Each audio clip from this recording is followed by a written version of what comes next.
this trail wouldn't be bad if it didn't go down and then back up so much, if it kind of followed the contour of the hill. Listed as moderately difficult.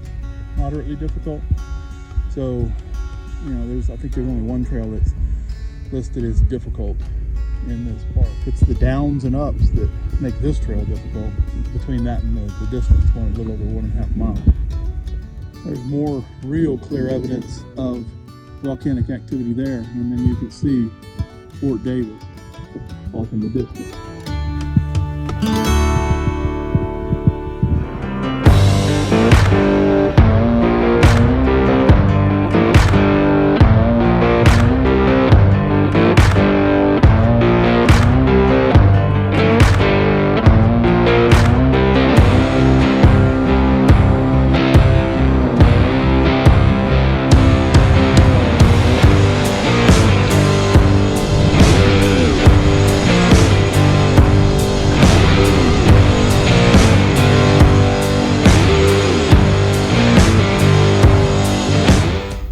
So I've got a great little campsite. I've got my personal tent.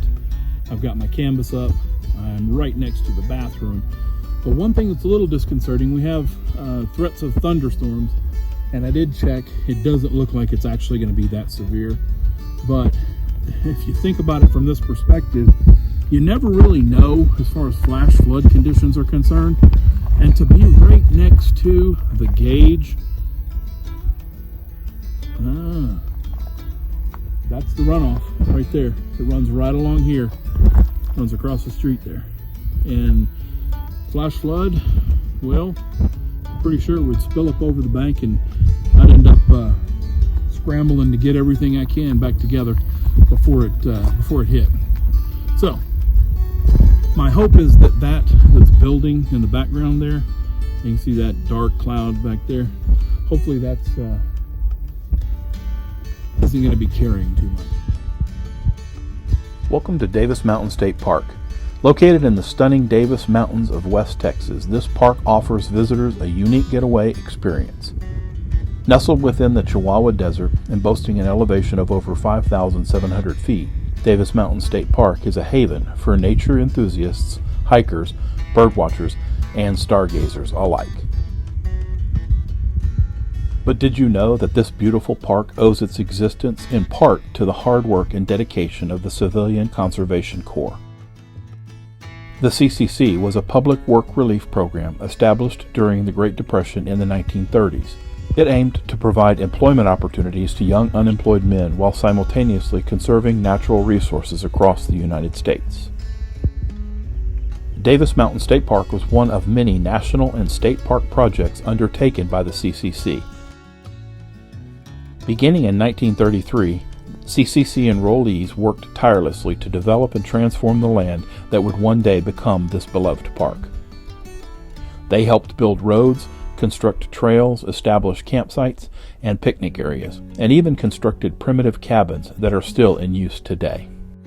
The CCC had a profound impact on Davis Mountain State Park, shaping it into the recreational oasis it is today.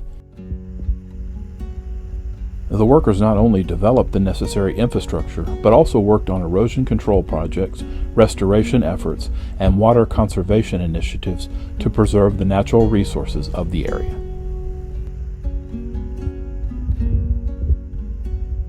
This is one of the original barracks residents that the Civilian Conservation Corps youth worked whenever they were working on building Fort Davis State Park.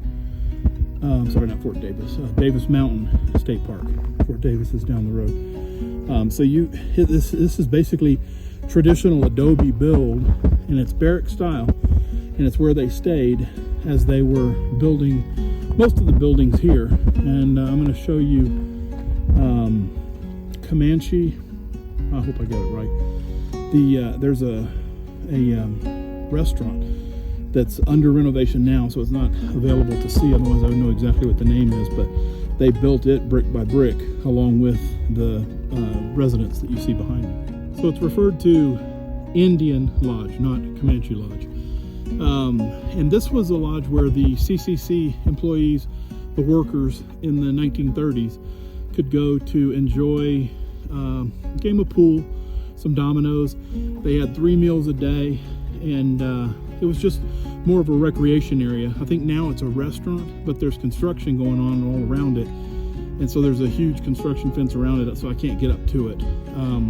Otherwise I'd kind of wander up a little closer. But thought it was pretty interesting because they built this from locally resourced materials, all chipped rock and hand-shaped bricks as they were building this. So the CCC back in the 1930s, thanks to Franklin Delano Roosevelt and the New Deal, were able to build the first state park in Texas, Davis Mountain State Park. And that's the Indian Lodge that they used for recreation, meals, and just a little downtime.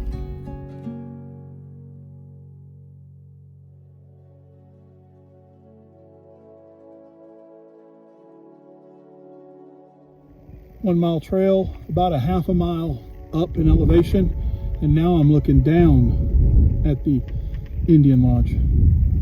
They closed it from the other direction, but I went up a different route and might be able to walk over there on the trail if I want to turn around, because I can't get out that way. I don't know. Pretty tired right now. When I was teaching at Fillmore Middle School in Austin, Texas, we took the kids to the McDonald's Observatory, which you can see way off in the distance there.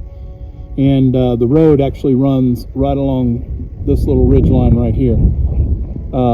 Years and years and years ago, but I'm currently at the Davis Mountain State Park, and I'm about 20-25 miles from the McDonald's Observatory in West Texas.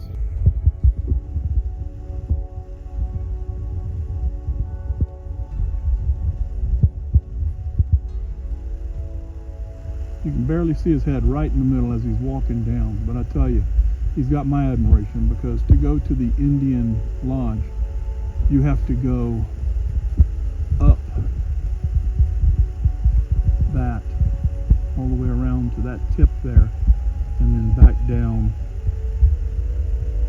the trail to where I'm sitting. And that's about a quarter-mile elevation change, and there's a couple more along the way. And because the trailhead is closed over at Indian Lodge, you got to turn around and walk it back.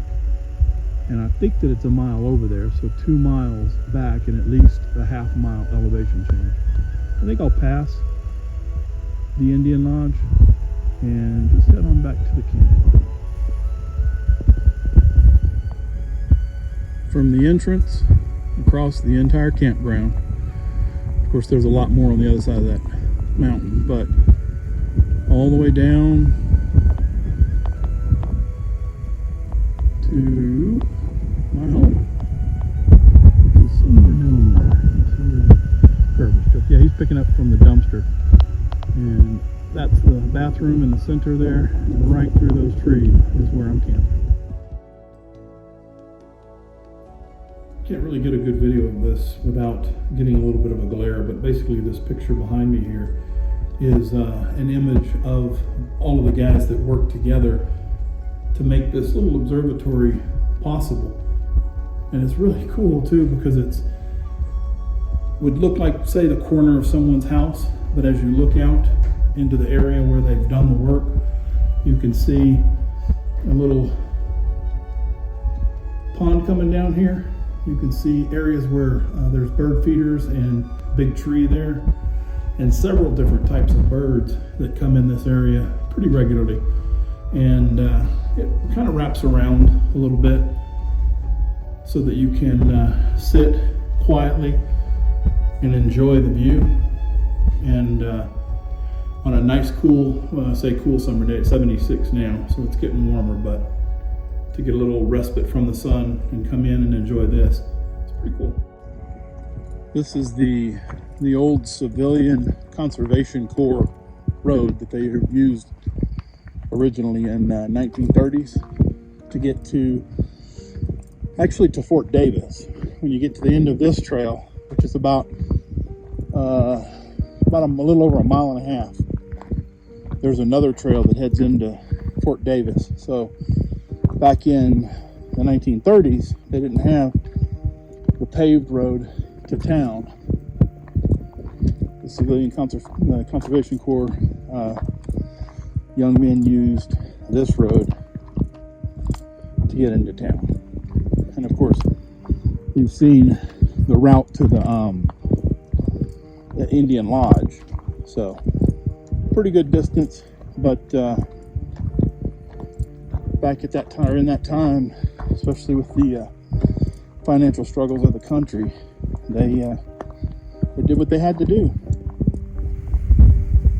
Headed up to that site right up there. And the road that heads that way runs along here. Remember, that's the Civilian Conservation Corps road back in the 1930s, and the road today. While it's still somewhat of a primitive road, it definitely looks more like a road than the path that I was on earlier. As you can see, the retaining wall that runs up alongside the road as you go up this side of the mountain. Well, do I continue up the old CCC trail, or do I go to the Skyline Drive Trail and restrooms? 7/10 of a mile remaining on the CCC. What a great view of the valley here.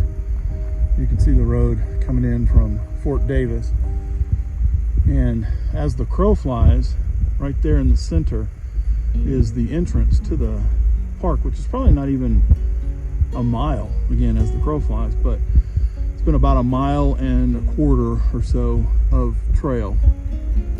And there was a time that I would never have even thought about it being difficult, but those days are over. There's clear evidence of volcanic activity in the area. You can see by the rock formations in the side of the mountain there that at one point there was some volcanic activity going on. Here's the Fort Trail that takes you to Fort Davis. Not going to be taking that. I'm going to finish up on the CCC trail.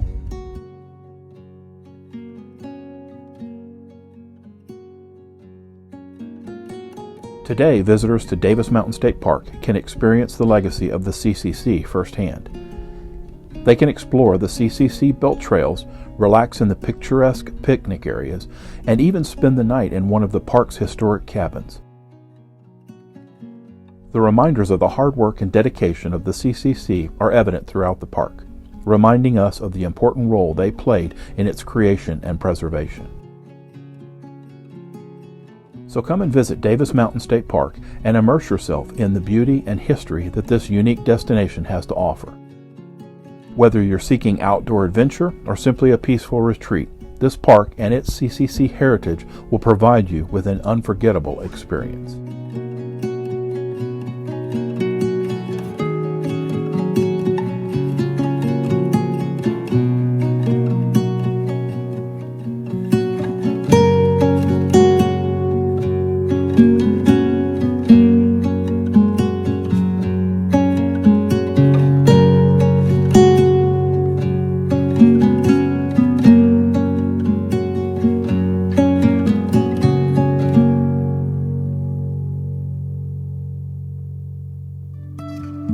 Jumping from cliffs so high, trusting our wings to fly. Sometimes we're crashing down, but we get up and start from the ground. And I really wanna know, if I'll ever figure out where the road goes. Even if I'm falling down, I will keep on searching for my highs. You can say I lost my mind, I will keep on holding my head high. Even if the sky is falling down, even if the sky is falling down, yeah. The sky is falling down. All the best, always. Wanna come down to the underground old school? Here's a shovel, can you dig it, fool? Can you dig it? Can you dig it? Can y'all dig it? Who that is? Who that is? headed up to that site right up there. And the road that heads that way runs along here. Remember, that's the Civilian Conservation Corps road back in the 1930s, and the road today.